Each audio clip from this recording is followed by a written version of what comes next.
Hello everyone, the Instant Camera Guy here.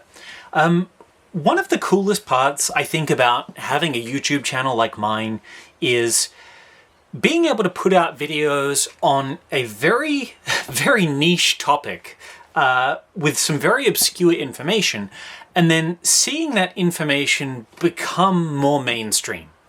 This has happened in a few videos that I've done, such as the SX-70 Model 3, 600 versus SX-70 film, and it's happened on the SLR-690. After I released those videos, I've noticed that when you go to forums like, the SX-70 Facebook page or Reddit r/Polaroid, when people are talking about the Model 3, more people know that they were a strange invention designed to use up faulty spare parts. Right? They know that modern SX-70 film is basically just 600 film with a filter baked in, because I did a 50-minute documentary on it. And they know that the SLR-690 is a garbage camera with huge design flaws that basically inevitably will brick the cameras, and thus they are not worth paying hundreds and hundreds of dollars for. Well, this video, I hope, will continue that trend of topics which I really hope become mainstream information, because, oh my god, the subject of today's video I just see come up again and again and again and again all the time. It has come up 3 times this week, both in questions to me and on posts that I've seen online, because there is just so much misinformation about it. And basically the following is what I want to talk about. Someone, generally a beginner to the world of Polaroid photography, will end up buying some clapped out old SX-70. They will go to put film in it and nothing will happen. Or they'll have, insert any symptom here. Maybe their photos are overexposed, maybe they're, having ejection issues, whatever the problem might be. And they'll post online and someone guaranteed will say, "Have you cleaned the battery terminals? Oh, your camera's not turning on? Oh, it's probably the battery terminals that are the fault." Or the person making the post will say, "I've already tried cleaning the battery terminals." And what I am here to say in this video is the battery terminals are basically never the issue. And trying to clean them, trying to, open the film door and get a Q-tip and scrub the battery terminals is nothing but a waste of time. So what I want to do is explore this topic in more depth, because there's much more information about it. I want to talk about why I think this is such a persistent myth. I want to talk about why it's never the case, and I want to talk about, what some of the actual causes for an SX-70 not turning on would be. So, why do so many people assume the battery terminals are the issue? Well, I think it's because people are used to regular alkaline batteries, right? They are used to having a set of batteries like in an old TV remote or something like that that gets left in the back of a cupboard, and they go to check on it a few years later and everything's leaked out of that battery, it's turned super crusty, and it's turned whatever device those batteries were in into a brick, basically. You see this a lot in old camera flashes, especially like Polaroid flashes for the SX-70s that are powered off of AA's. They get batteries chucked in them, they get left in a cupboard, they go bad, and they leak, and the alkaline goo destroys the battery terminals. Now, the reason that happens in traditional like AA and AAA batteries is because the alkaline goo that's inside these is something called potassium hydroxide. Potassium hydroxide is very corrosive, and effectively, chemical reactions inside the battery mean that once the battery loses its charge, once the battery has become flat, chemical reactions occur which produce hydrogen gas. Hydrogen gas causes that battery shell to expand, so the metal outer casing of the battery expands, it eventually bursts, and that alkaline goo that is inside the battery then leaks everywhere. It causes corrosion to the metal, and that is why you will often find like white, crusty, crystalline material that just destroys battery terminals. And so, in a flash, like if you can see clear battery corrosion, right? Let's say you have like an old Canon speed light or an old like Polatronic flash, or maybe a Mint flash bar, right? Maybe you've left a set of AAA's in your Mint flash for a very, very long time and they've leaked. Well, yeah, if there's battery corrosion on the terminals, that absolutely can cause damage, and it can cause the device to not power on. The issue is that's not how an SX-70 works. SX-70s aren't powered by alkaline batteries at all. Allow me to demonstrate. I have here some old packs of film that I have taken the batteries from. So here is an old pack of original SX-70 film that I think dates back to about 1972. In fact, this still has some film in there. It is long expired. And I have a more modern pack of film here. This is made by the current version of Polaroid. What I'm going to do is just rip these apart and I'll show you what's inside. Right? So let's just crack into this. That is the original Polar Pulse battery, right? Now inside here is a type of battery called zinc chloride. It's basically 4 wafer-thin layers of zinc and chlorine compound that produce 6 volts. In a modern 600 pack of film, inside is lithium-ion manganese batteries.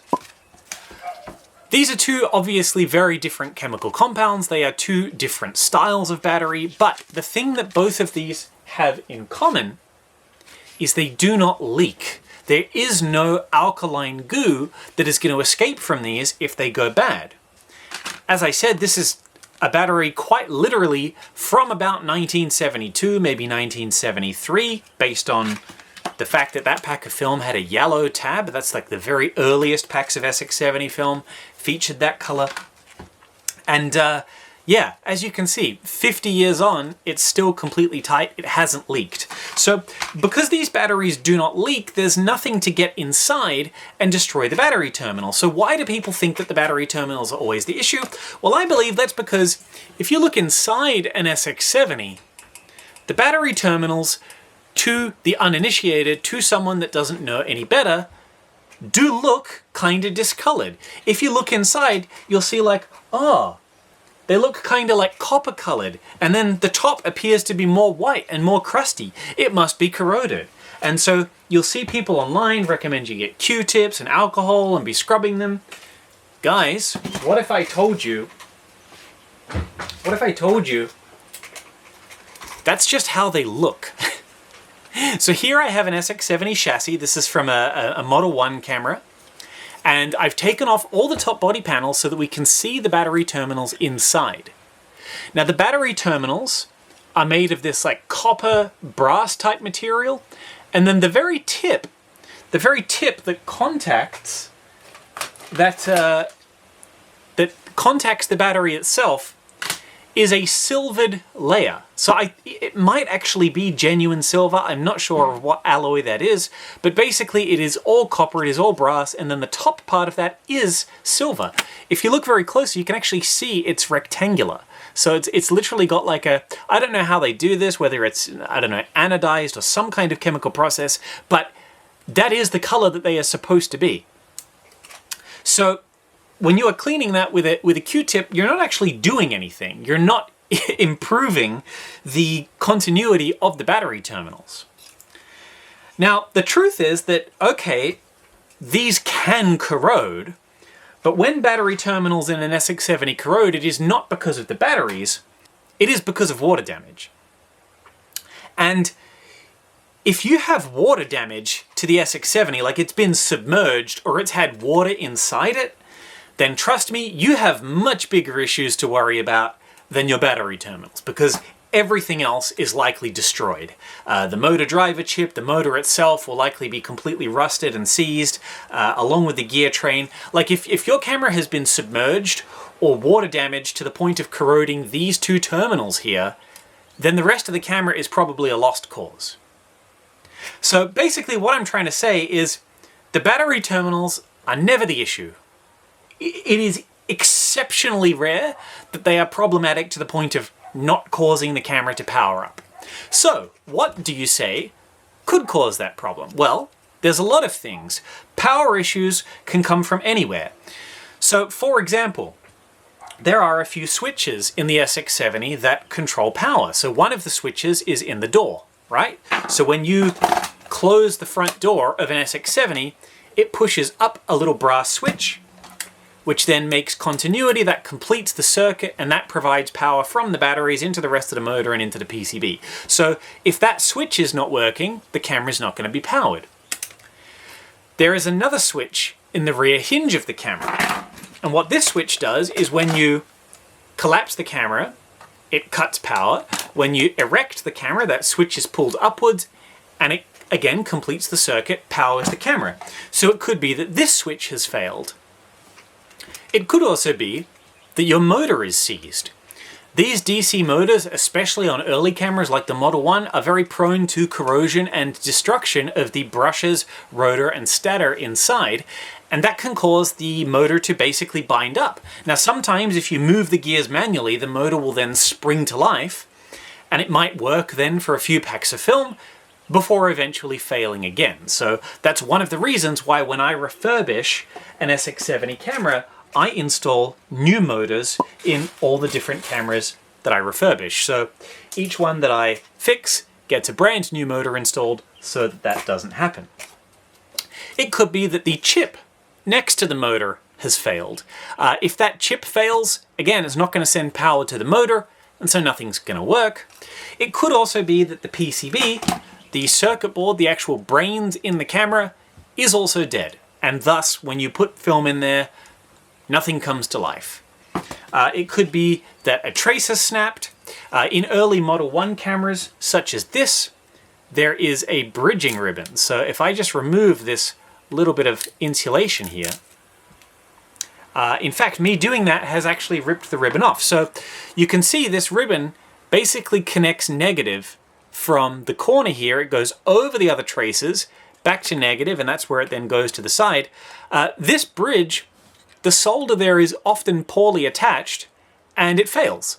So again, there's so many different reasons that power to an SX-70 could fail, all of which have nothing to do with the battery terminals. Battery terminals are really never the issue. The last point that I want to make about battery terminals is the actual pack of film, the little plastic indentations should be enough that if you were to have a pack of film and do this, just pulling it in and out, inserting it a few times, if there was truly corrosion at the top, it would be enough to dislodge that and make continuity again. So yeah, in a nutshell, the short end of this story is basically that SX-70 cameras are unique pieces of kit. They are incredibly complicated. They were released from the factory with a whole bunch of design flaws because they were effectively released without being finished first. The story basically goes that Edwin Land spent over $1 billion in research and development producing the SX-70, and the shareholders really didn't like that. They hated the fact that Land was basically blowing through all the company's money, so they forced him to get the camera to the market as quickly as possible, meaning that the SX-70 was released with a whole bunch of different issues. Polaroid then spent 10 years correcting a lot of those issues, but each year that went by, they did things that made the cameras cheaper and cheaper and cheaper, and so you ended up with a lot of other issues due to cost reduction. The SLR-680 is a really good example of this, being made of some of the poorest quality materials that Polaroid ever put into a camera. Things like loose mirror silicon, inferior brittle plastic body panels, lens boards that were made of thinner metal that are prone to snapping. You name it, they were generally worse quality. And then the last thing that we have to consider is that these cameras are 50 years old. They are very, very old. They might look space age, right? They might look fantastic, even though this one is really, really smashed. Despite looking super futuristic, we have to remember that these things were invented in the late 1960s, released in the early 1970s. And so that means that there is a good 50 years of wear, tear, oxidization, use and abuse that could be responsible for bricking the camera. So, as always, the best SX-70 camera is one that has been fully refurbished. If you are using one that is unrefurbished, you cannot expect it to work very well for very long.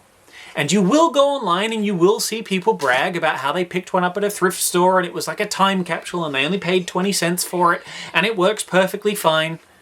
And while those cases do exist, they are certainly the exception and not the rule. So, don't bother cleaning the battery terminals. It's genuinely never the issue. Do have your camera serviced. And remember, you can't necessarily believe everything you see in a forum, because these cameras are very complicated, and what applies to an SX-70 doesn't necessarily apply to other cameras in the world of photography. These are a very niche, specialized item. Hopefully you enjoyed this video. This video is hopefully going to be the first of many slightly shorter videos that I'm going to do, all about sort of myth busting some of the most commonly misunderstood points about Polaroid cameras, particularly the SX-70 series. If you like this kind of content, please be sure to like and subscribe. If my content just saved you a whole bunch of wasted time, then feel free to repay that with a donation to my Ko-fi account, or feel free to send something in to me when my repairs open up again. Those wondering how to figure out if I'm taking repairs, literally just go to my Instagram. Is there a big post that says, yes, I'm taking repairs? If there is, then I'm taking repairs. If there is a post that says, I am not taking repairs, then I am not taking repairs. It's really as simple as that. I hope you all have a wonderful day, and I will see you next time.